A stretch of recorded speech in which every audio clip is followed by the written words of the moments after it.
Out among the millions of stars in the vastness of space is our glowing sun.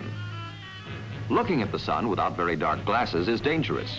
The sun is too brilliant. It could hurt the eyes, even cause blindness. But through dark glass, we can look at this round, fiery ball in the sky.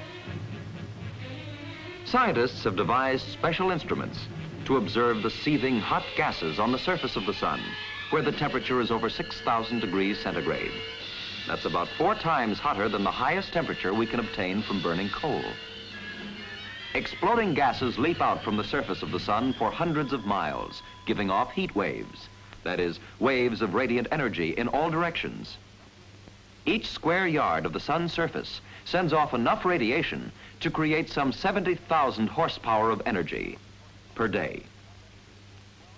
And 70,000 horsepower is enough energy to pull 12 trains of 50 cars each. Only a tiny portion of the sun's enormous quantity of radiant energy reaches us. Even this amounts to about 1.5 horsepower for each square yard of the Earth's surface per day. Just enough to drive a power mower like this one. Yet, this energy, small though it may seem, is the source of virtually all other forms of energy on our globe. Indeed, without energy from the sun, the whole world would be a frozen waste without life of any kind. To reach the Earth, the sun's radiant energy must travel 93 million miles through nearly empty space. Space as cold as anything can ever get. Let's explain. In this experiment, air has been pumped out of the large glass bulb. We can say that it is almost free of air, somewhat like the space between the sun and the Earth. Yet as soon as the metal wire turns white hot, not only does it send out light in all directions, but heat too. The heat travels through the empty space. The thermometer registers the rise in temperature.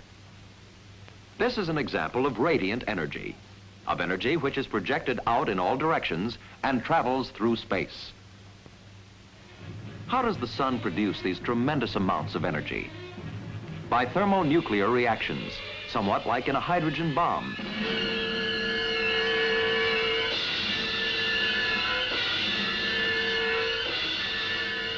On the sun and on all the stars, thermonuclear reactions are going on all the time. This is the reaction that keeps the stars and the sun shining. In this process, protons in the nuclei of hydrogen, the lightest element in nature, are transformed under extreme heat into nuclei of helium. But the weight of each newly created helium nucleus is less than the sum of the particles that made it up. Evidently, some mass is missing. It has been converted into energy, the radiant energy upon which all life depends. In this thermonuclear process, the sun loses about 5 million tons in weight every second. But there's no need to worry. The sun will continue to give off radiant energy for millions of years, partly because of its size. The sun is so large that compared to it, 100 Earths would appear no larger than this dot. And 1 million Earths could be placed inside the sun. The small amount of the sun's total radiant energy that reaches our Earth is the source of virtually all energy on Earth. Energy in running water, energy in food, and energy in all fuel. Let's explain. To begin with, the sun's radiant energy warms the Earth and the atmosphere that surrounds it. It warms the surface of oceans and causes water molecules to move faster. Those at the surface break away and rise upward into the cooler regions of the atmosphere. There, water molecules condense as drops and form clouds. Eventually, the drops fall back to Earth as rain or snow. In this way, the sun's energy sets in motion a great water cycle in nature. Over 4.5 billion tons of rain and snow fall each year upon the land alone. That's enough water to cover the whole of the state of Maine with water 1 mile deep.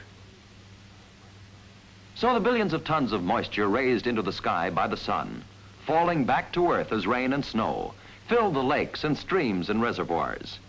In turn, they supply the water for the great dams and the tens of thousands of streams and waterfalls scattered over the earth. So, by causing the great water cycle in nature, the sun is the source of the power or energy in falling water. Energy which turns the wheels of turbines and produces electricity for our homes and industry. In warming the earth and its atmosphere, the sun's rays also set air in motion, and moving air causes winds, another source of energy on earth.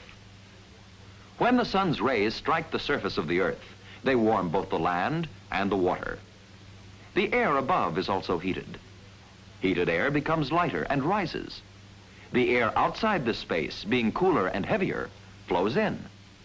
This flowing air we call the wind. Moving air has energy. It makes the windmill turn and do the work of pumping water. Moving air may move boats or turn wheels. Most important, the wind carries rain clouds from the oceans to the land and provides water for the growth of plants. Plants, another important source of energy on earth. Neither people nor animals can manufacture in their own bodies the food materials for their own needs. Only plants can use the sun's energy to make food. We don't know exactly how, but we can think about it this way. Consider that these symbols represent carbon dioxide and water. When sunlight strikes the molecules in the leaf in the presence of chlorophyll, the green substance in plants, the radiant energy of the sun causes the molecules to rearrange themselves. In this process, plants make sugar and starches out of water and carbon dioxide. Whether in a cornfield, a garden, or a forest, it is always energy from the sun that gives plants life and growth, and thereby helps produce the food for all living creatures. Besides food, the chemical energy stored in plants is also the source of all fuel on Earth. Trees are like enormous storehouses of solar energy. When we burn wood, we release some of the solar energy that the plants have stored. Today, few people use wood for cooking. Instead, they use coal, gas, oil, all products of the sun's energy. Millions of years before men appeared on Earth, forests grew tall and thick. They stored the sun's energy in their trunks and limbs. Trees grew, died, and fell. New ones sprouted up and grew over them, and still others over them again and again. All these plants, with sun's energy stored in them, were covered over and over again and pressed down in the earth until they turned into a dark, stone-like mineral we call coal. This piece of coal still retains the shape of a tree. Other types of plants and many kinds of animals which lived ages ago near or in the warm seas died, piled up on the sea bottom, were covered with sand and mud, and eventually turned into a dark liquid which we call petroleum. We have learned to tap these underground storehouses of radiant energy and use them as fuel in our furnaces and engines. Every day we use more and more of the sun's stored energy.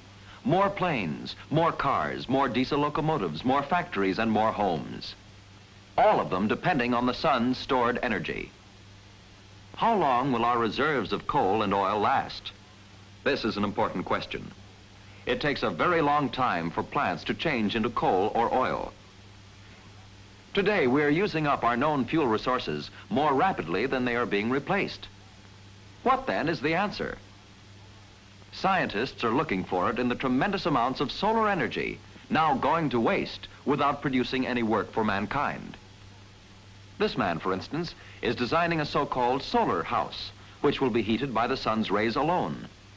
Here, the sun warms the water in the boiler directly, and the warm water in turn heats the house. The sun's energy can produce electricity.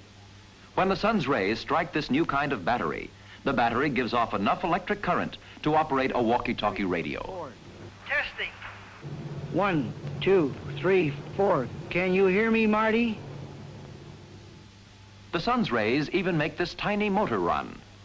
Someday, larger ones may be constructed using more of the sun's energy directly.